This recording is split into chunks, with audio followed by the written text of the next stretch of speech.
दुनिया की सखावत पे तेरा नाम रहेगा, उस्मान तेरा नाम से इस्लाम रहेगा। दुनिया की शुजाअत पे तेरा नाम रहेगा, अली तेरा नाम से इस्लाम रहेगा।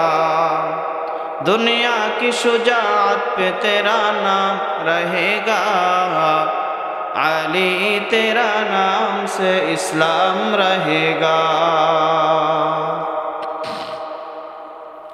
আলহামদুলিল্লাহ, সকলের জন্য জরুরি ছিল, কিন্তু আসছি মাত্র গুটি কয়েকজন বান্দা, গুটি কয়েকজন মানুষ। আমরা এই মাহফিলের সামিয়ানার নিচে এসে বসেছি। শুরুতেই বলেছিলাম, আল্লাহ যাকে তৌফিক দেন, আল্লাহ যাকে মহাব্বত করেন, আল্লাহ যাকে ভালোবাসেন, আল্লাহ যাকে জান্নাত পর্যন্ত নিয়ে যেতে চান, একমাত্র তাকেই দ্বীনের কাজ করার ভাগ্য, দ্বীনের কাজ করার তৌফিক আল্লাহ তাআলা দিয়ে থাকেন। আজকের এই জান্নাতি সামিয়ানার নিচে আমরা এসেছি। রাসূলের হাদিস, বর্তমান যে অবস্থায় আমরা বসা আছি, আমাদের কোনো গুনাহ নাই, বেগুনাহ মাসুম হিসেবে এখানে বসে আছি।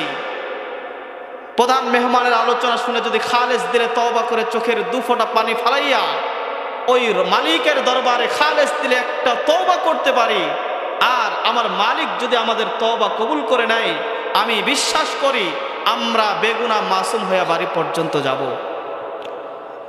বিশ্বনবী সাল্লাল্লাহু আলাইহি ওয়াসাল্লাম হাদিসে পাকের ভিতরে বলেন, লা ইয়াকুদু কওমুন ইয়াযকুরুনাল্লাহ তাআলা ইল্লা হাফাযহুমুল মালায়েকা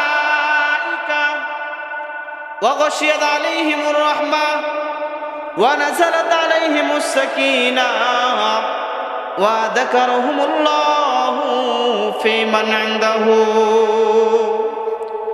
নবী আরবি সাল্লাল্লাহু আলাইহি ওয়াসাল্লাম হাদিসে পাকের মধ্যে বলেন, লা ইয়াকুদু কওমুন ইয়াযকুরুনাল্লাহ তাআলা, যখন এই দুনিয়ার বুকে গুটি কয়েকজন বান্দা একত্রিত হয়ে আল্লাহ রাব্বুল আলামিনের গুণগান করে, হাদিসের মধ্যে জিকির শব্দ আছে, জিকির, আল্লাহ রাব্বুল আলামিনের গুণগান গায়,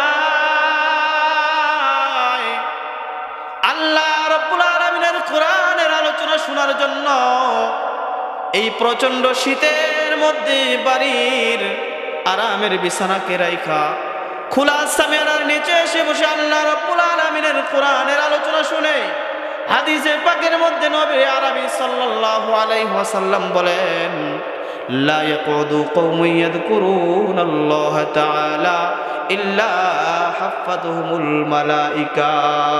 সুবহানাল্লাহ। আল্লাহ রাব্বুল আলামিন আসমান থেকে একদল ফেরেশতারে পাঠাইয়া দেয়, ও ফেরেশতারা রে, যাও যাও জমিনের মধ্যে চলিয়া যাও, জমিনের মধ্যে যায় দেখো কোথায় কোন বান্দারা আমি আল্লাহ রাব্বুল আলামিনের গুণগান গাওয়ার জন্য, আমি আল্লাহ রাব্বুল আলামিনের কোরআনের আলোচনা শোনার জন্য এই শীতের মধ্যে বাড়ির বিছানায় ঘুমায় নাই, তারা কোরআনের আলোচনা শোনার জন্য ওই মাহফিলের প্যান্ডেলের ভিতরে চলে গেছে।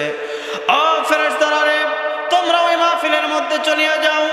ফেরেশতারা যখন আপনাদের এই কাজল ডোব মাহফিলের সন্ধান পেয়ে যায়, এই মাহফিলের মধ্যে আসার পর একদল ফেরেশতা এই মাহফিলের চতুর্পাশ দিয়ে বেষ্টনী করিয়া নেয়। সুবহানাল্লাহ। এই চতুর্পাশ দিয়ে বেষ্টনী করার পরে যখন জান্নাতি সামিয়ানা ভরপুর হয়ে যায়, আর জায়গা নাই, একদল ফেরেশতা আল্লাহ রাব্বুল আলামিনের কাছে গিয়ে ফরিয়াদ করে, ওগো মালিক, আমরা তো আজকের ওই কোরআনের মাহফিলের মধ্যে গিয়েছিলাম, সেখানে গিয়ে দেখলাম আপনার কিছু পাগল বান্দা আপনার কাছে কিছু ফরিয়াদ জানায়। আল্লাহ রাব্বুল আলামিন ফেরেশতাদেরকে ডাক দিয়া বলে, ও ফেরেশতারা রে, আমার ওই পাগল বান্দা বান্দিরা আমি রবের কাছে কি চাই? ফেরেশতারা আল্লাহ রাব্বুল আলামিনকে ডাক দিয়া বলে, ওগো আল্লাহ, আপনার ওই পাগল শীতের মধ্যে আরামে ঘুমাইতে পারত, কিন্তু তারা আপনাকে মোহাব্বত করে, আপনাকে ভালোবাসে, আপনার কোরআনকে ভালোবাসে, এজন্য তারা বাড়িতে ঘুমায় নাই, দোকানপাটে আড্ডাও দেয় নাই, টিভির পর্দার সামনেও বসে নাই, কানের মধ্যে হেডফোন লাগাইয়া গানও শুনে নাই, গীবত শেকায়াতের মধ্যে লিপ্ত হয় নাই। আপনার কোরআনের আলোচনা শোনার জন্য ওই জান্নাতি সামিয়ানার নিচে এসে বসে গেছে। ও আল্লাহ, আপনার ওই পাগল বান্দা বান্দিরা আপনি রবের কাছে জান্নাত চায়। সুবহানাল্লাহ। আমরা সবাই জান্নাত চাই কিনা? কে কে চাই? হাত উঠা দেখেন। নারে তাকবীর, নারে তাকবীর, নারে তাকবীর।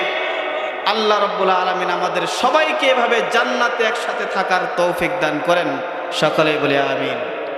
আল্লাহ রাব্বুল আলামিন ফেরেশতাদেরকে ডাক দিয়া বলেন, ও আমার ফেরেশতারা রে, আমার ওই পাগল বান্দা বান্দিরা আমি রবের কাছে আর কি চাই? আল্লাহ রাব্বুল আলামিন এর কাছে ফেরেশতারা ডাক দিয়ে বলে, ও আল্লাহ, আপনার ওই পাগল বান্দা বান্দিরা নিজের জীবনের সমস্ত গুনাহগুলো মাফ করাইতে চায়। আমরা আমাদের গুনাহ মাফ করাইতে চাইনি?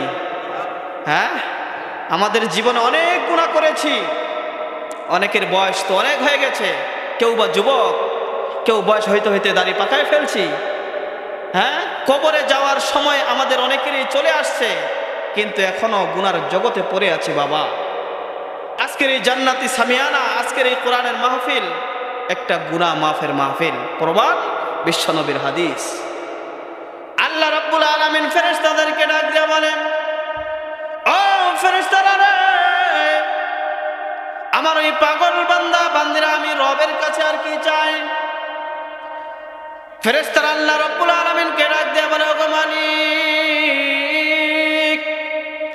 আপনার ওই পাগল বান্দা বান্দিরা দুনিয়া থেকে এই জগতে চলে আসার পর যখন হাসর নাসর হয়ে যাবে, ওগো আল্লাহ, আপনার ওই পাগল বান্দা বান্দিরা আপনি রবের দিদার চায়। সুবহানাল্লাহ।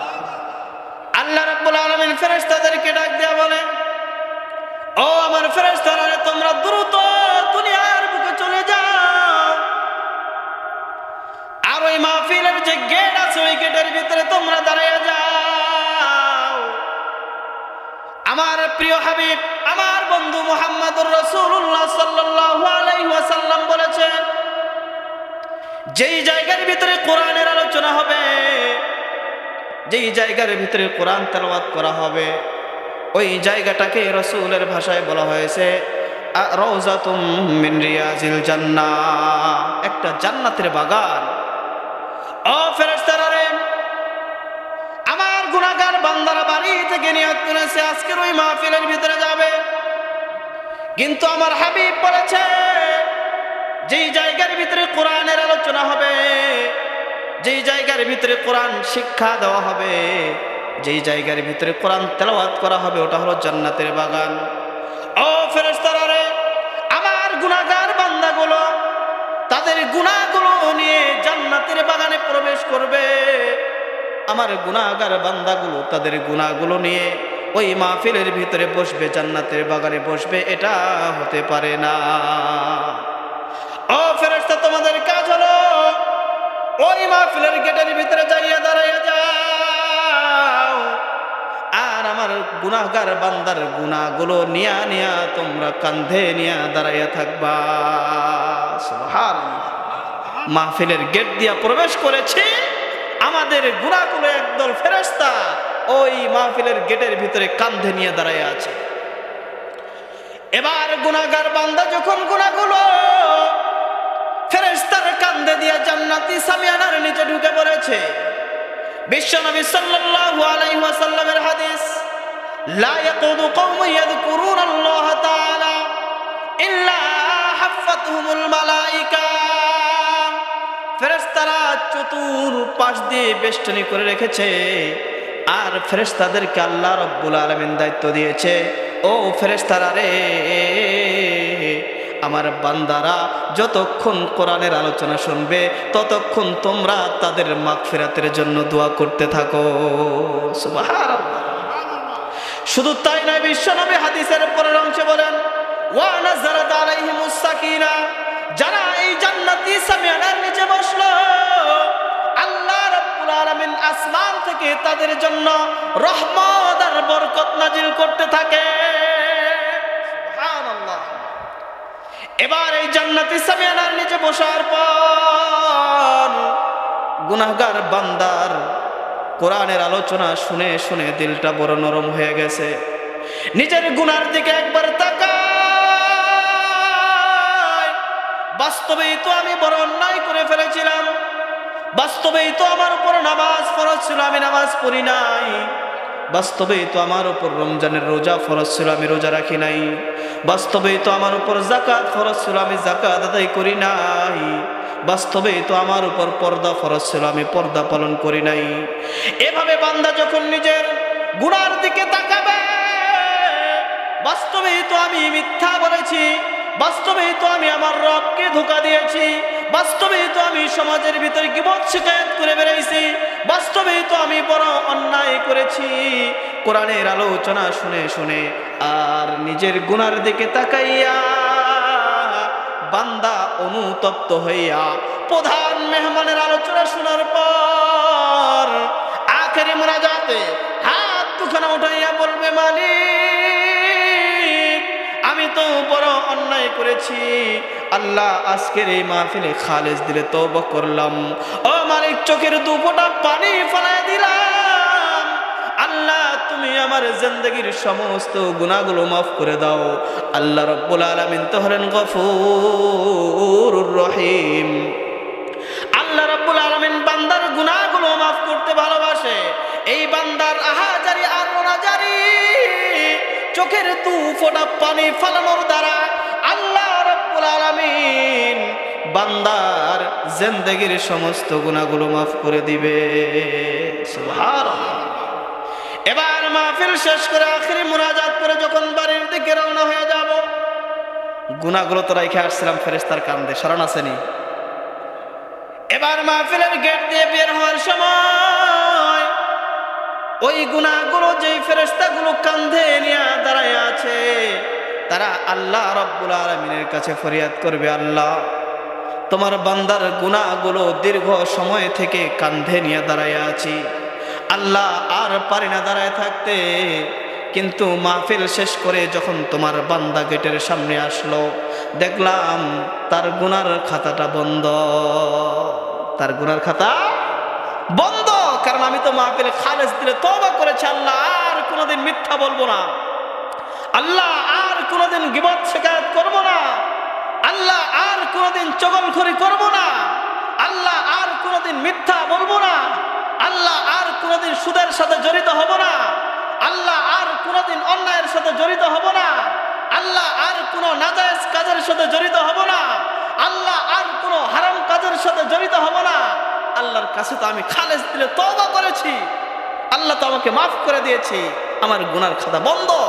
ফেরেশতাদেরকে আল্লাহ রাব্বুল আলামিন বলবে, দেখো আমি হলাম গফুরুর রহিম, আমার বান্দা আমি রবের কাছে যত চাই আমি রব তত তাদের উপর খুশি হই।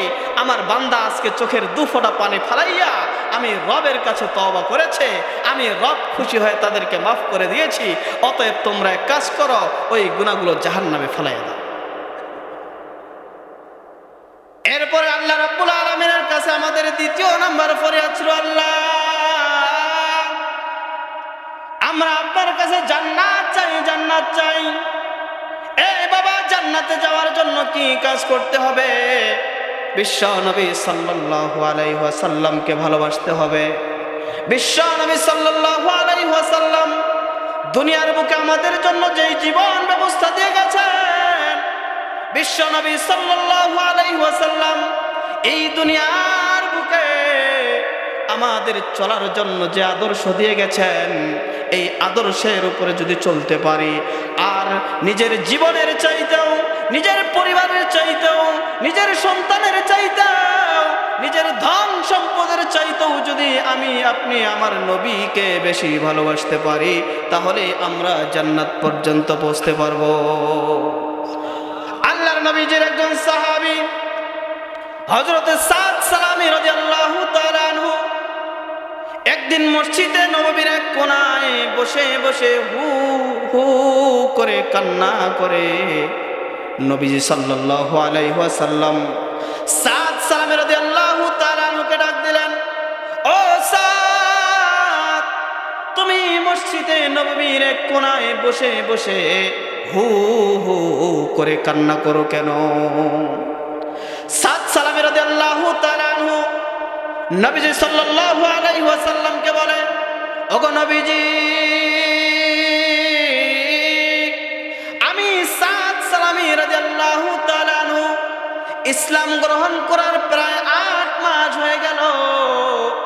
ওগো নবীজি, আমি মদিনার অলিতে গলিতে এই 8 মাস ঘোরাঘুরি করলাম, কিন্তু কেউ তাদের মেয়েগুলো আমি সাদ সালামের সাথে বিবাহ দিতে রাজি নয়।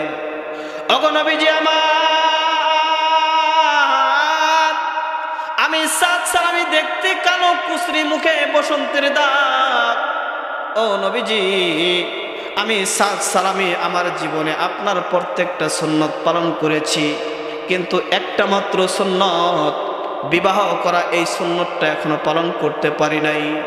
ওগো নবীজি, আমি যদি আপনার এই সুন্নত পালন করা ছাড়া মৃত্যুবরণ করি, আর কাল কিয়ামতের ময়দানে হাসরের মাঠে আল্লাহ রাব্বুল আলামিন যদি আমাকে জিজ্ঞাসা করে, সাদ, তুমি আমার হাবিবের একটা সুন্নত পালন করো নাই, এ কারণে তুমি জান্নাত পাবা না।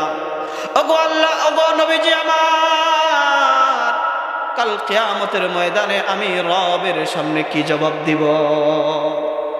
নবীজি সাল্লাল্লাহু আলাইহি ওয়াসাল্লাম সাদ সালামী রাদিয়াল্লাহু তাআলা আনহুর এই আহাজারি দেখে সাদ সালামীকে বললেন, ও সাদ, এই মদিনার ভিতরে সবচাইতে ধনী ব্যক্তি আমর ইবনে ওহাব, তার মেয়ে মদিনার মধ্যে সবচাইতে সুন্দরী, তার মেয়ে মদিনার মধ্যে সবচাইতে সুন্দরী। ও সাদ, আমি রাসূল এত ধনী ব্যক্তির মেয়ের সাথে তুমি সাদ সালামের বিবাহ দিয়ে দিলাম। এই প্রস্তাব নিয়ে তুমি ওমর ইবনে ওহাবের বাড়িতে চলে যাও। সাদ সালামী রাদিয়াল্লাহু তাআলা আনহু বিশ্বাস করতে রাজি নয়। আমি 8 মাস মদিনার অলিতে গলিতে ঘুরলাম, ধনী লোকের বাড়িতে যাওয়া তো দূরের কথা, গরিব থেকে গরিব পর্যায়ের লোকের বাড়িতে গেলাম। আমি কালো, কুচরি, দেখতেও সুন্দর, মুখে বসন্তের দাগ হওয়ার কারণে কেউ তাদের মেয়ে আমার সাথে বিবাহ দিল না।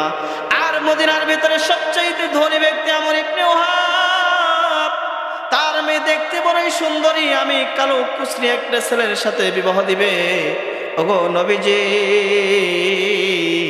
এটা কোনোভাবেই হতে পারে না। সাদ সালামী রাদিয়াল্লাহু তাআলা আনহু চলে গেল আমর ইবনে ওহাবের বাড়িতে। আমর ইবনে ওহাবের কাছে গিয়ে প্রস্তাব করে, বিশ্বনবী মুহাম্মদুর রাসূলুল্লাহ সাল্লাল্লাহু আলাইহি ওয়াসাল্লাম এমন এক প্রস্তাব দিয়ে আপনার কাছে আমাকে পাঠিয়েছে। আমর ইবনে আব্দুল ওহাব যখন এই শুনেছে, রাগে রাগান্বিত হয়ে সাদ সালামী রাদিয়াল্লাহু তাআলা আনহুকে বোকা-ঝোকা গালিগালাজ করে বলেছে,